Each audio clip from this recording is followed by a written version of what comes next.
Coming up in today's episode, I am talking to Dr. Victoria Walker, a trainee clinical psychologist. We are talking about what it's like to have a long-term health condition, as well as go through a diagnostic and assessment process for an autistic spectrum disorder condition. I hope you'll find it so useful. And of course, at the end, Victoria will be offering you her top tips for reducing burnout as an aspiring psychologist. Hope you find it so useful.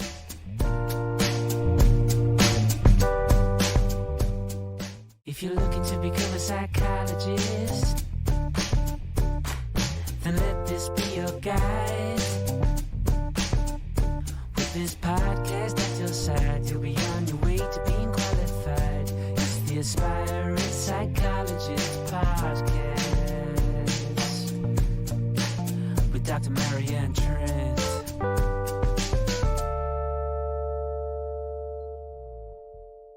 Hi, welcome along to the Aspiring Psychologist podcast. I am Dr. Marianne Trent and I'm a qualified clinical psychologist. So we are in the middle of application season for the doctorate in clinical psychology, and I hope that your own application form is going well. And similarly, the educational psychology route for funded places is also in the application stage as well. So if that is your bag, I hope that is going well too. Don't forget, if you would like to watch any Q&A sessions for the Compassionate Q&A, which is where I give you my top tips and guidance for free about how to go about completing your clinical form, then you can watch the replays on my YouTube channel, Dr. Marianne Trent. I will give you the dates to look for so you know what you're looking for. So the first one of those took place on Monday, the 4th of September 2023. And the second one is Tuesday, the 3rd of October 2023 at 6 p.m. Depending on when this episode goes out, that might well be around the time when this episode is going out. So do keep an eye out, look at the calendar of when you're listening to this, work out whether that is before or after now. So Tuesday the 3rd of October 2023 at 6 p.m. And then the final one in this series of interview compassionate Q&As is Tuesday the 7th of November 2023 at 6 p.m. And this episode will definitely be out before that. But yeah, the replays are available on my YouTube. It's probably worth saying that I know some people will listen to these episodes years in advance, so the replays are always available, and there is a playlist called Free Q&A Sessions, and so you can check that out. If you would welcome some more tailored advice and support, do consider coming along to the Aspiring Psychologist membership, which you can join with no minimum commitment for £30 a month. And there will be some information on screen if you are watching that on YouTube or in the show notes, or you can click any of the links in my social channels for more information. And do bear in mind, there is the free Facebook group as well, the Aspiring Psychologist Community with Dr. Marianne Trent. It would be remiss of me not to remind you about how wonderfully nourishing and helpful the Aspiring Psychologist Collective books and the Clinical Psychologist Collective book is too. So the content for today's podcast episode is all about long-term health conditions and autistic spectrum disorder. I hope you will find it useful for your own knowledge base, but also for kind of when you're working in clinical or health populations where it might well be relevant. Hope you find it so useful, and I'll look forward to catching up with you on the other side. Hi, I just want to welcome along our guest for today's episode. I want to be also one of the very first people to introduce her as Dr. Victoria Walker. Hi, Victoria. Welcome along to the podcast. Hi, thank you so much for having me. You're so welcome. You are very newly doctor because you've just got to the end of your doctoral training as a clinical psychologist, haven't you? Yes, so I finished last week, which is a very strange feeling. So yeah, seeing Dr. Victoria Walker is going to take some getting used to, but with the caveat that I'm pending HCPC registration at the moment, the documents are on the way. Well, may they hasten themselves to you so that you can start claiming your Band 7 pay and, start to walk in the shoes of those qualified psychologists. The Yeah, shoes can feel a little bit big to begin with, but you've absolutely earned them. So well done to you. Congratulations. thank you. And you are part of the cohort across the country who did your interviews during lockdown, aren't you? Yeah, so I interviewed for a couple of courses just before the lockdown was all implemented across the country. So we had our invites sent out maybe February 2020 to say, yep, you've got your interviews. It's going to be in person at such and such a place. I think one had offered a lunch, which I was really looking forward to. Um, and then, yeah, in comes March, and we went into lockdown, and then obviously the courses had to just completely, pretty much overnight, change how they were doing things. So I can't imagine how stressful that must have been for people who were organising the interviews. And I hadn't heard of Zoom or Teams at that point either, so it was a bit of a anxious wait to find out what on earth what was going to happen. Um, but then, yeah, interviewed end of March 2020, which feels a world away now, and a very different time. Absolutely. And you've gone through all of your training with probably lots of things being remote. I guess lots of your clinical placements have been in person, but perhaps sometimes aspects of that have been remote as well. Yeah, it's been a bit of a mixed bag, really. So for our first year, all the teaching was online. So I mean, I wouldn't know what the experience would be like because I've never been a trainee clinical psychologist before, but I can imagine it's very different to the cohorts that are starting now and all get to meet in person. So we had to start that online. The placements that we had were mixed. Some people were in person, some people were remote. I was mostly in person for my placements. I did want that. I wanted some time out the house. I wanted some time to meet people. Um, but I guess one of the things that came through from COVID is that there was ways that you could work from home if you needed to, if you wanted to. So there has been aspects of my placements that have been at home, which I think has brought a different set of skills. I think our cohort has developed in a way that we had to respond to such a changing world, that we have a set of skills that is almost unique to people who started training in 2020, that we had to sort of very quickly move from just being in person to being online, to then sometimes being in person, sometimes being online, responding quite quickly to change. So yeah, quite a different experience. Quite different indeed. And, given that this was 2020, March 2020, and we've all been navigating online, we should have had a better experience today with my mic, shouldn't we? I should I should have been able to sort it out by now. But yeah, for those of you not party to to the frustration that poor Victoria's had trying to put up with me trying to sort out my AirPods. Yeah, it's a bit embarrassing. But yeah, when it's clients, it's tricky, isn't it? Like trying to help them get online, trying to help yourself get online, and trying to make sure the sound quality is good enough and the internet connectivity and all of that jazz. It's a big deal, and it's a lot of change, a lot to juggle. Somebody messaged me recently on my socials, I think it was even in the last week, and asked about the doctorate in clinical psychology and said, is it online only or is it taught in person? And I said, actually, I don't know of any courses that are doing online only as a provision. And I said, I would have some concerns about it being an online only provision because it feels like there's lots of important things to learn about being in a team when you're actually in a team, and about being in a room with service users and families and people of different ages and also your supervisor. But I guess when I gave that answer, I hadn't really considered the impact on your cohort and probably the cohort after you. What, having been through, quite a mixed bag of online and in person, what's your thoughts? Could the doctorate be taught as an online only qualification? That's a really good question, and yeah, I've got a few thoughts about it. I would think in theory, yes, as our cohort had all of our teaching online in the first year, and we were very much assured that the quality of the teaching would be the same. And there was a lot of benefits to having it online. Obviously, the world outside was very unsafe at that period of time. And speaking as someone with a long-term health condition, I was very aware of that. I was on the vulnerable list. I still chose to go in person to some of my placements, but with a lot of PPE and risk assessment in place. However, I know for some people that would not have been an option at all.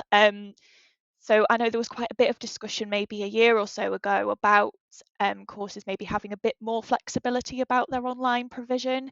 Um, as I think once things started to settle down, a lot of courses went back to completely in person and lost a bit of their flexibility in having an online offer, which I think does impact people with health conditions, neurodivergent people, people with caring responsibilities. So I think it can be done.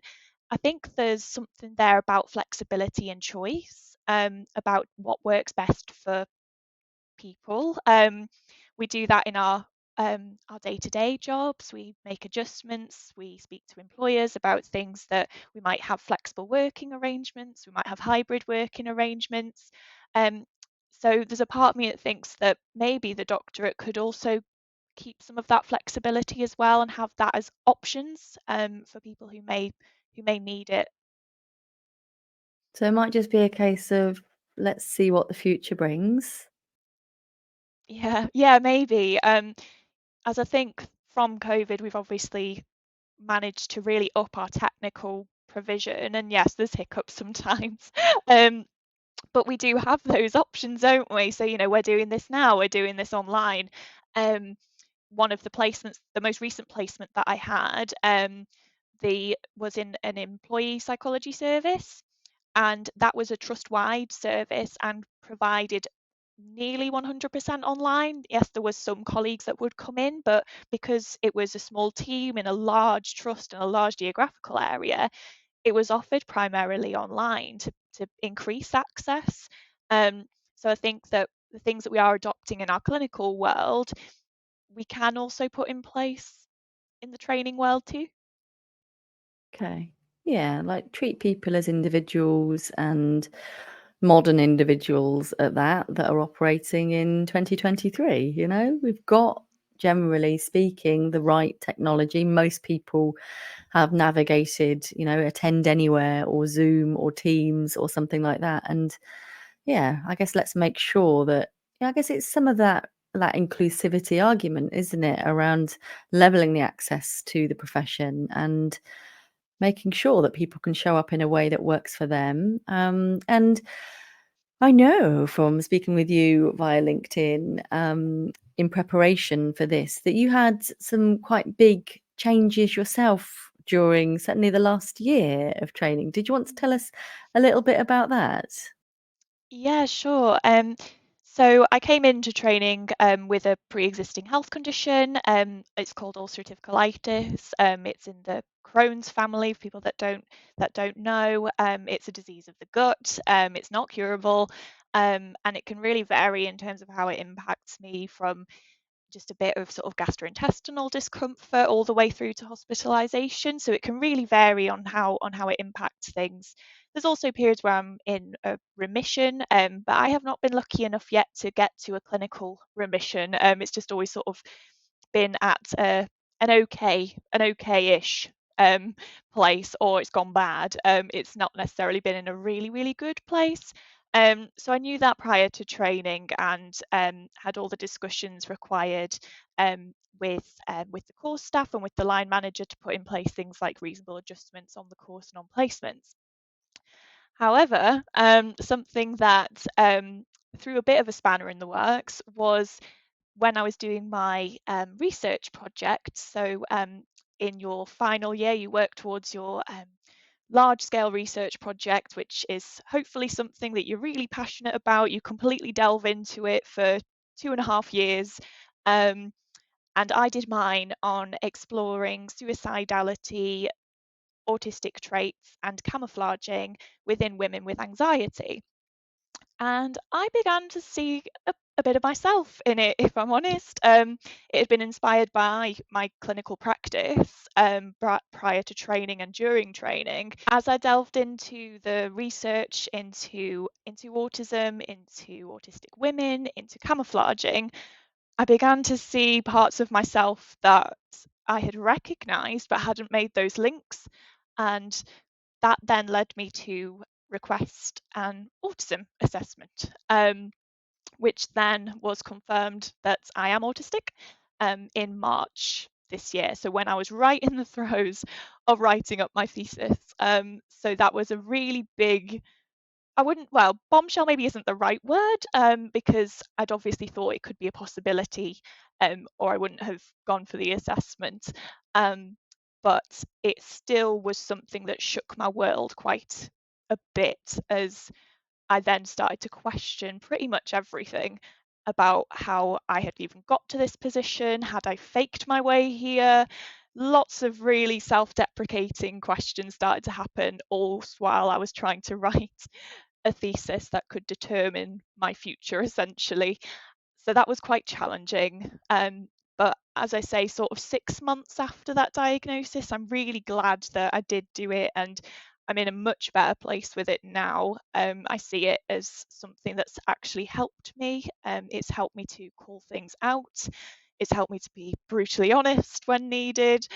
It's helped me to empathize with service users in places that I've worked, where often it was young women who were quite misunderstood that I would work with, and we'd develop a good rapport, we'd develop a good connection. And then once I've started to look into the literature about how people with similar neurotypes do make connections, it's then made me see it as a strength that has difficulties, but there's absolutely strengths within it too. Gosh, what a journey you've been on, and there's so many questions I want to ask you. But just in terms of our listeners' own knowledge base, how does adult assessment and diagnosis work in a nutshell? Are we talking, Oh, a referral from the GP? Are we what are we talking about exactly here? so I did things maybe a little bit differently. So I had heard all the horror stories about the waiting lists, and there was a part of me that just wanted to get this known, get this done before I finished and before I qualified. So I rang a private service through a psychologist who had actually done some teaching on the course. I rang him, and we had an initial phone consultation. And what he said to me was that he thought an assessment would be helpful, but that he wasn't prepared to take my money because as an NHS employee, I was entitled through my line manager to be referred for an assessment. So I did that. I approached my line manager, which was a little bit scary, to approach my line manager to say, "Oh, I think I might be autistic. Can you refer me for an assessment, please?" But I did do it, and I was referred to the local service through my line manager. That took a few months to get an appointment through, and then once I had that appointment, I basically got told that as someone who's a trainee clinical psychologist, I would know too much about the assessment process. So the standardized tests wouldn't really apply to me. So it was more done through an interview myself and an interview with my sister, and looking through some of the symptoms that are listed in the DSM. So it was more done as an interview process, so quite different, I think, to what a standard assessment would be. It was about 4 hours in total of having long and difficult conversations, to then come to, in my final appointment, to say, yes, we can make that diagnosis based on the information that we have. Okay, thank you for clarifying that. So it sounds like that was an occupational health kind of referral rather than necessarily a medical NHS referral from your GP. Yeah, so it was done with the local autism service, but because done through line management, Right. it was I'm more of with a you. yeah, yeah. Yeah. Thank you for illuminating that. And then anybody else who might be listening might be like, Camouflage, masking. What does that mean? Could you guide us through that a little bit? Yeah, of course. So camouflaging has been coined as a way of neurodivergent people taking on traits from neurotypical people, so as in people who aren't autistic, to fit into their world essentially.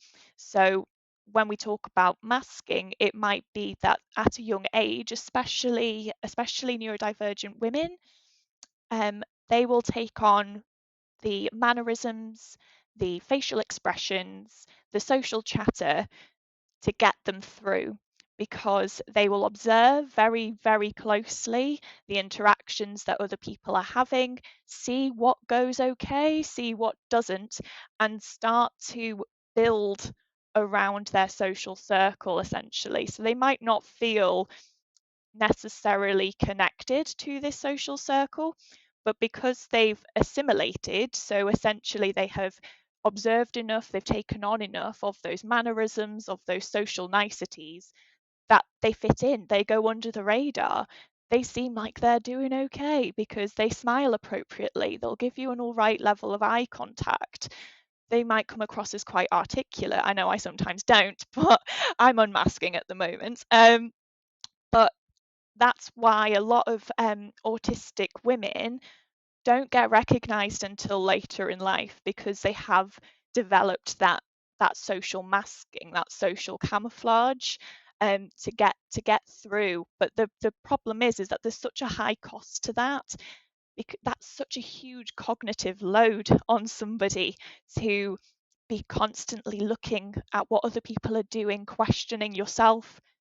Am I giving too much eye contact? Oh, I should probably look away now because I've noticed that person X looks away after they've said two sentences. You're doing that all the time, and that has such a high cognitive and emotional load. So then what will often happen is, once that social situation is over, the social expectation is low, crash, burnout, sitting quietly.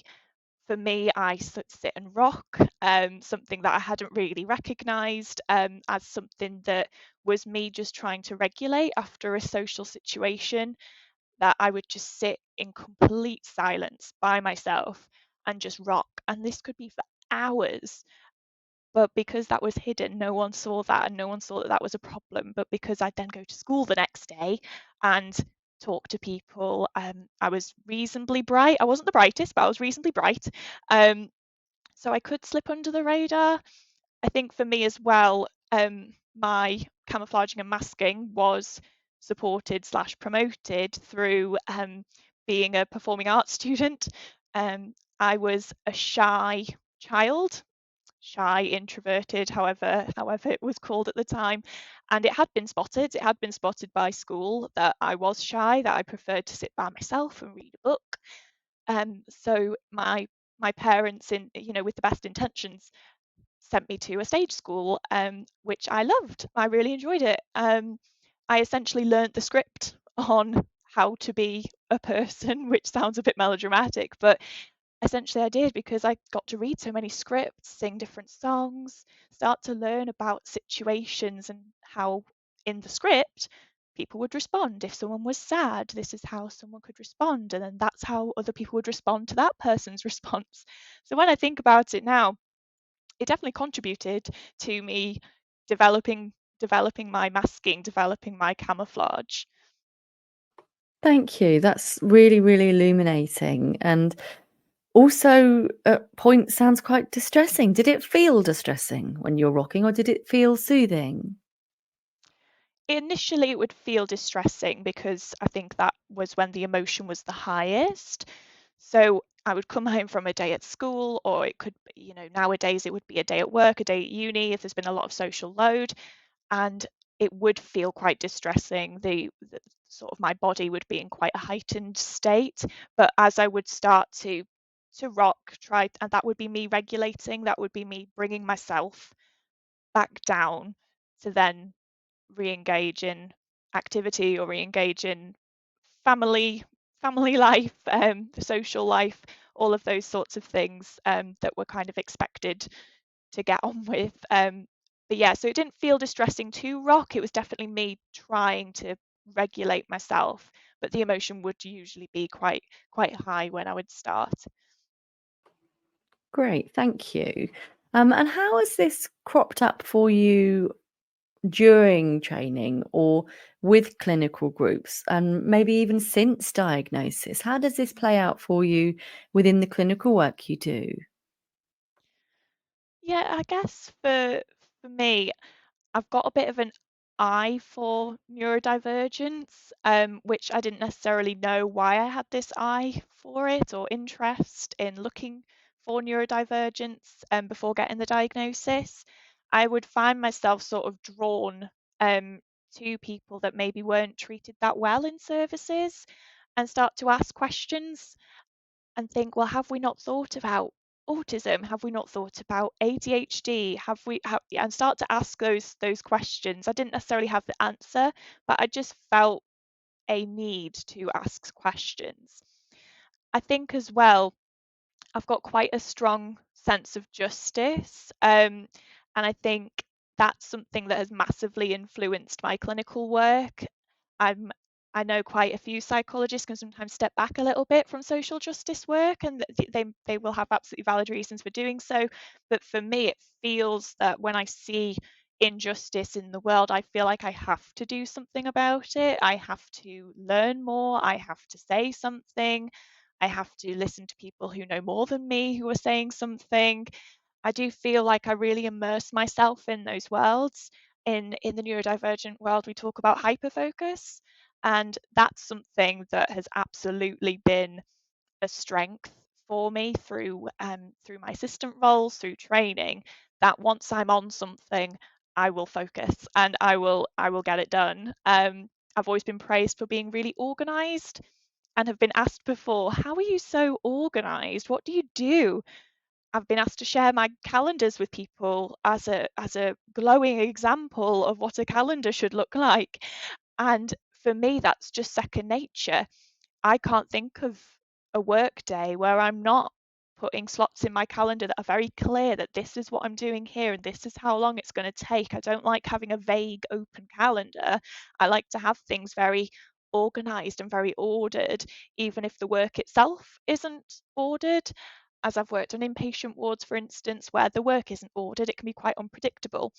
But I use my calendar to organize my time, and that's often been something that people have really picked up on. I think all of my placement supervisors have put something somewhere in my report about how I'm very organized, I'm always very well prepared, but that's just something that is second nature to me. I don't have to think about. So if people wanted to learn more about those sort of approaches, I think it's like um, job planning and time blockings. If you find everything feeling a bit squally, it's those kinds of approaches that can help try and give some order to the chaos. Is that what you mean, Victoria? Yeah, essentially. And it's something that managers that I've worked with in the past have said that you don't really need too much job planning or support with managing your diary, because I've always just been able to do it. Um, which, I understand that some people find it really, really difficult. And I try and help where I can. I really try and help, friends, family, for instance, if they're struggling with organizing things, I try my best. But I think sometimes that means that I just jump in and do it for them because it's quite hard to explain what's going on in my brain sometimes. Yeah, okay, I hear you. And in terms of wanting to help others and wanting to support others, is it fair to say this has sort of evoked something within you for wanting to see people represented in the profession?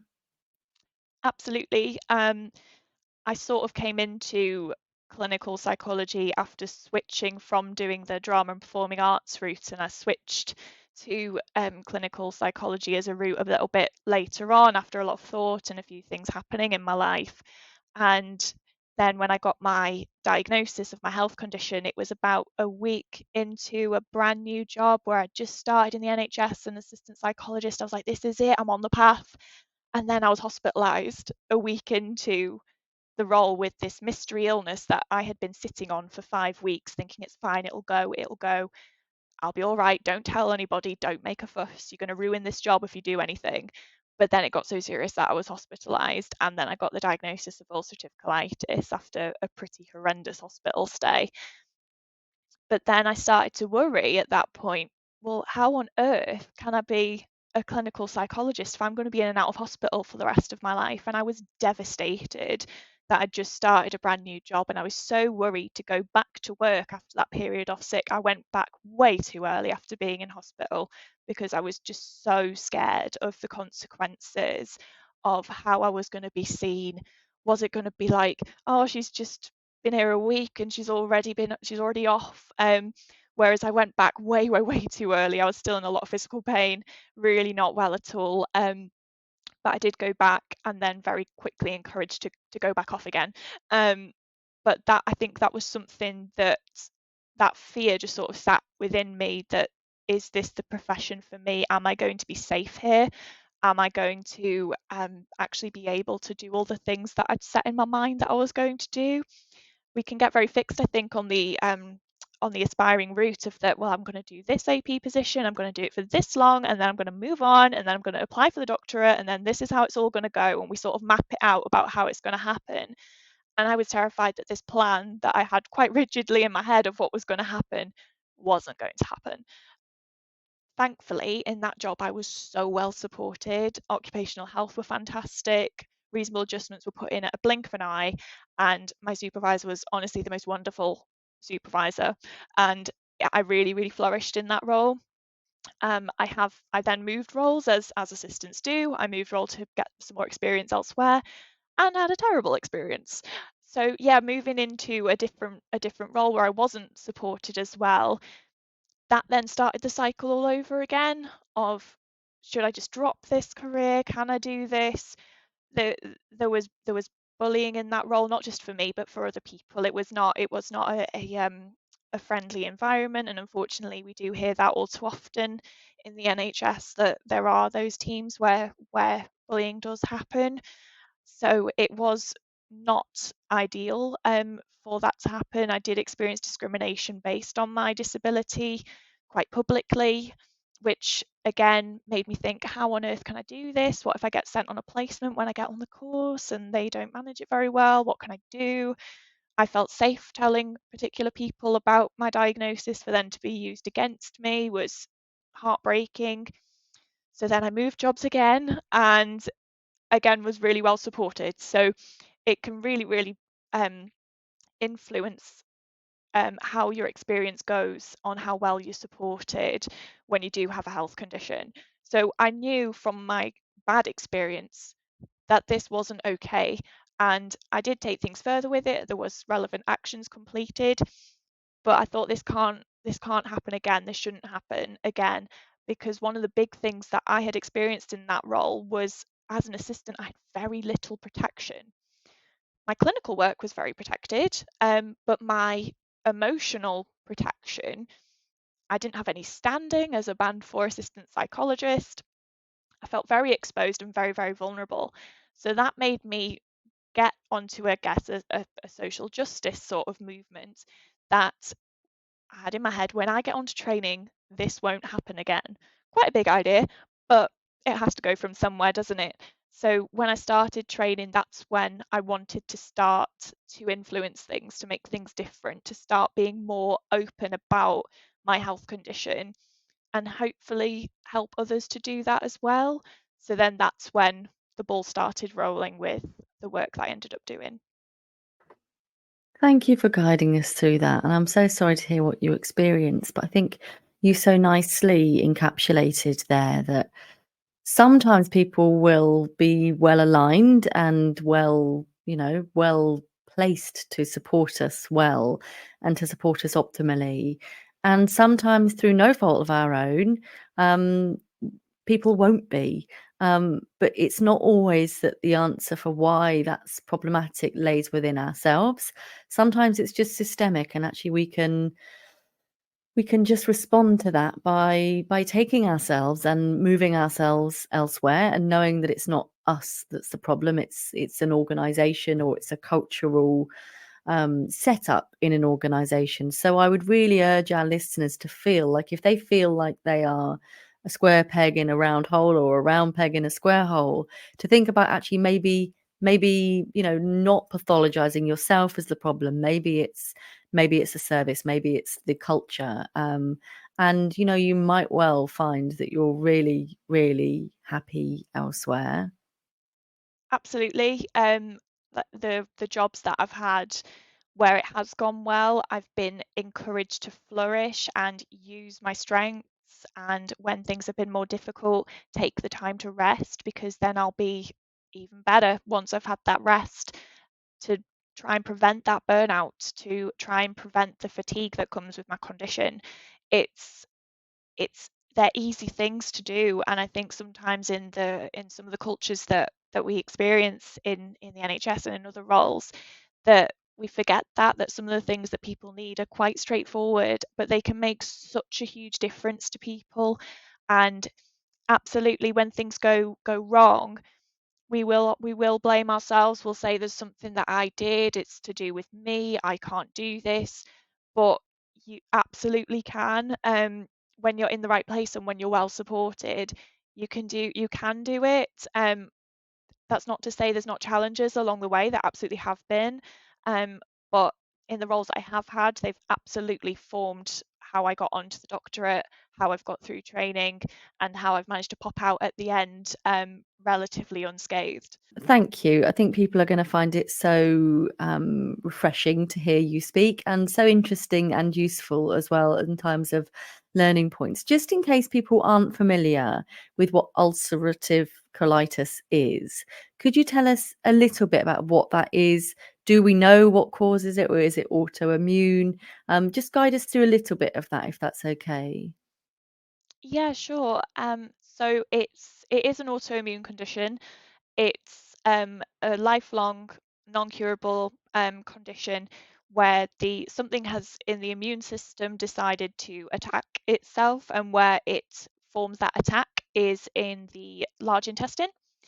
That differs from Crohn's disease, which usually more people have heard of, which can impact anywhere from the esophagus all the way to the small intestine. So ulcerative colitis is localized to the large intestine. So what ends up happening is that as it's attacking itself, the lining of the intestine starts to ulcerate. So that's where the ulcerative bit comes from. So you get ulcers, you get sores, and you get abrasions essentially along the intestine.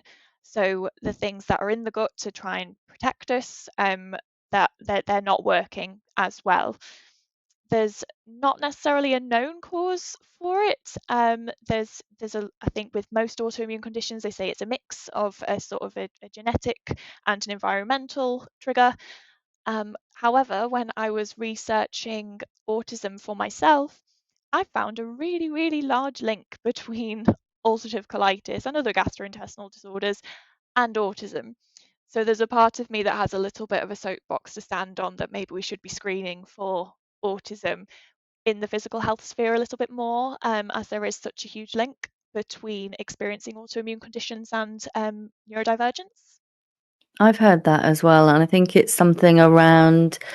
So what I've heard is that stress and trauma affects all of our muscles and our body and our systems and our structures, and our gut has what's called smooth muscles in it, striate muscles, and the way that stress and trauma and trying to kind of manage our own internal systems work is that will affect our striate muscles. And one of the ways we can kind of make sure that we're relaxing ourselves is to not clench our fists like this, to sit and sort of relax and take a breath. And that encourages all of our striate muscles to relax, which is part of our gut. And so I've definitely heard that link before, because the theory is that people on the autistic spectrum would find situations more anxiety provoking, and like you said, would be doing more of that masking. So they might be highly distressed, or trying to blend into a situation, and someone else might not know what's going on. But it's that duck and the legs analogy, isn't it? It looks very serene, your job plan, your meticulous calendar, but actually there's a great deal of work going on in the background that people wouldn't be aware of, and that has an impact on the body as well as the mind. 100%, yeah. And I guess for me, thinking about the body and mind links that I hadn't really known that much about before getting into psychology, it makes so much sense now, though, doesn't it? When we experience anxiety, we get a bad tummy, and for me, it's a little bit different because it's an autistic anxiety, so there's differences there in that it's not necessarily a pathologized anxiety. It's that I'm trying to fit in a world that's not built for me, but that still creates an anxiety response in the body. And so when I get a poorly anxiety tummy, unfortunately, with ulcerative colitis, it's quite different. It's a bit different. So there is sometimes a coexistence of ulcerative colitis and IBS, for example. So I may get quite similar IBS symptoms, but alongside that, when you have the ulcerative colitis symptoms, although it is localized to the large intestine, you can get ulcers on your eyes, on your mouth. One of the most distressing things for me is when I get ulcers on my eyes because there's no hiding them. People can see when I've got one of the ulcers on my eyes, they're really uncomfortable. One eye will get really, really red and inflamed, and it just makes me feel so self-conscious. I feel like I can't look people in the face or in the eyes, so I'm already thinking about eye contact as an autistic person. But when I've got this swelling on my eye, I'm thinking about it even more because I'm going, they can tell I've got a really swollen eye. What are they going to think about me? Whereas in reality, they're probably not thinking about it at all, or they might notice it and be like, oh, eye looks sore, and then not think about it ever again. Whereas I will think about it all day. So those are more visible symptoms. So even though it's technically a non-visible illness, there will be some visible symptoms sometimes. There's also things like fatigue, joint pain that I can really struggle with, which are the more non-visible symptoms and can be a bit more difficult to explain. But again, there's such links, isn't there, I guess, with neurodivergence, that there will be fatiguing effects from masking, from camouflaging. So it all intertwines and gets very messy. Um, but it's something that isn't, neither of them are curable, neither would I want them to be. It's just something that I have to manage. Thank you again. And I hadn't realised about the eyes and the sores can crop up in other parts of the body. So thank you for sharing that with us. But it sounds really painful and very uncomfortable for a variety of reasons. But many people would really struggle to work at all with this condition, especially during a flare-up. So, real hats off to you for not only working, but working at an incredibly high level. And you're about to start a qualified role as well. Yeah, so thank you. I sometimes can't believe it myself, and it's very strange. As sometimes that when I speak to people, and when I've hosted workshops, when I've hosted webinars and things like that, and talk about disability and the things that I've been through, I get some really lovely comments and some really lovely feedback. But oh my goodness, the imposter syndrome comes in when that happens. Of that, oh my gosh, you're an inspiration, and that you've done so well, and all of that. And yeah, I'm so pleased and I'm so privileged and I feel so honoured to have done the things that I've done. But at the same time, it's not been easy, and it's not been something that I necessarily feel inspirational for doing. I just feel like I've managed to make a set of pretty rubbish circumstances and try and use my values and try and use who I am as a person to forge a career that I hope that as I'm more vocal about these things, that we can change some of the things that gatekeep the career. Um, so yeah, when I go into my next post, I'll be working with older people in an inpatient service. Inpatients couldn't keep me away. I just enjoy working in that environment. It's very challenging. But again, there is aspects of structure within it. So you'll have your morning meetings at the same time every day. There's routines on the ward that are kept to. So some of the environment might be challenging, but I've enjoyed inpatient working every time I've been in an inpatient service because I do feel more contained, even though there's sometimes chaos. But even more so than I would in necessarily a community setting, which may feel a little bit strange from an autistic person to say that they like being in a bit of chaos, but it works for me. Well, congratulations on your new role, and thank you for guiding us through the steps involved in kind of having a long-term health condition yourself, kind of juggling all of that, and then also your steps in recognizing autistic traits in yourself and then going through diagnosis and assessment. Such a big episode, but a really, really interesting and useful one. If people want to learn more about you and your work and what you're hoping to help people achieve, where's the best place for them to do that? Yeah, so there's a couple of places. I'm on Twitter or X. What do we call it now? X. So Twitter/X. I'm there at Victoria Emma _W. I'm on LinkedIn. You'll find me as Victoria Walker. I may put doctor in front of it once the HCPC registration comes through, but Victoria Walker is just fine. And I also have a Facebook group called Pre-Qual Clinical Psychologists with Disabilities and/or Health Conditions. That's where I started the idea for having a mentoring scheme. You can contact me at the moment through the some of the mentoring schemes that are within that Facebook group, and also the ones that I advertise on my Twitter/X. But I will be taking a little bit of a step back from some of those things as I go into qualified life, but I can absolutely signpost you to the right place.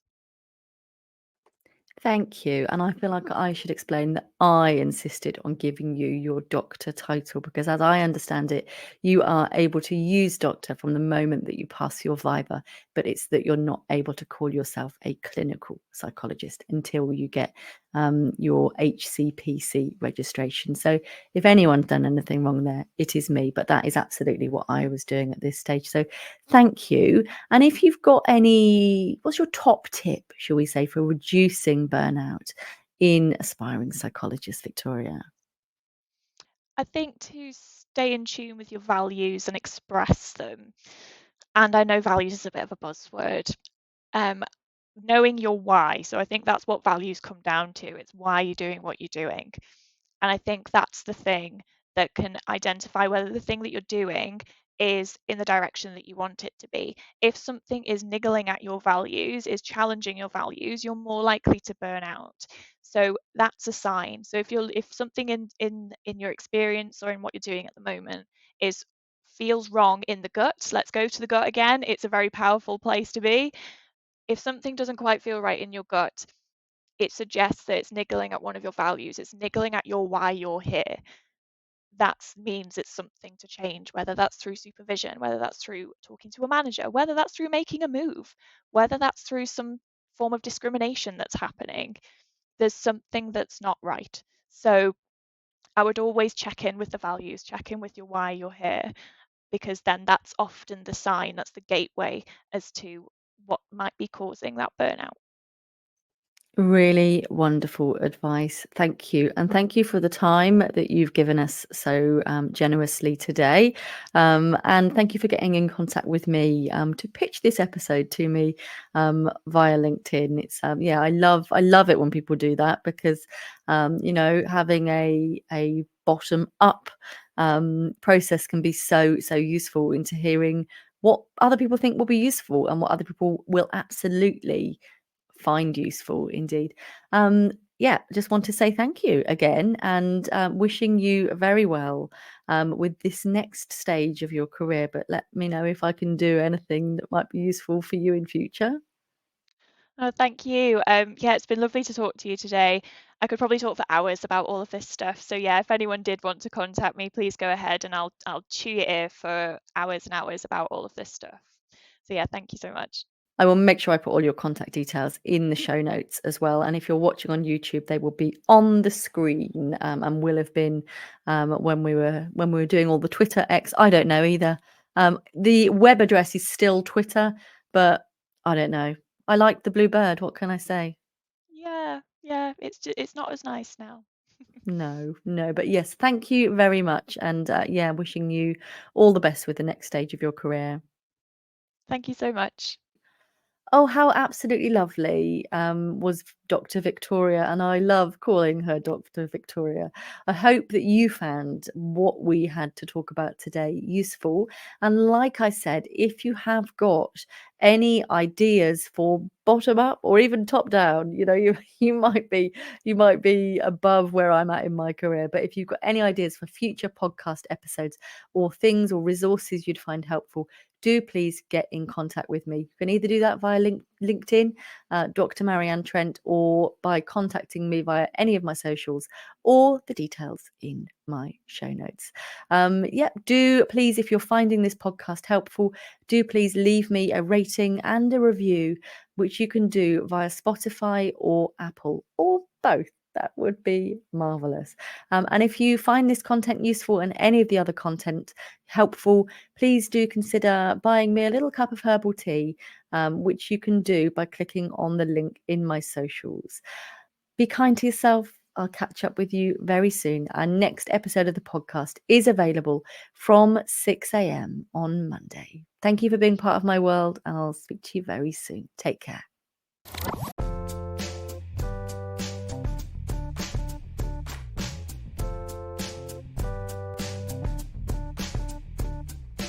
If you're looking to become a psychologist, then let this be your guide.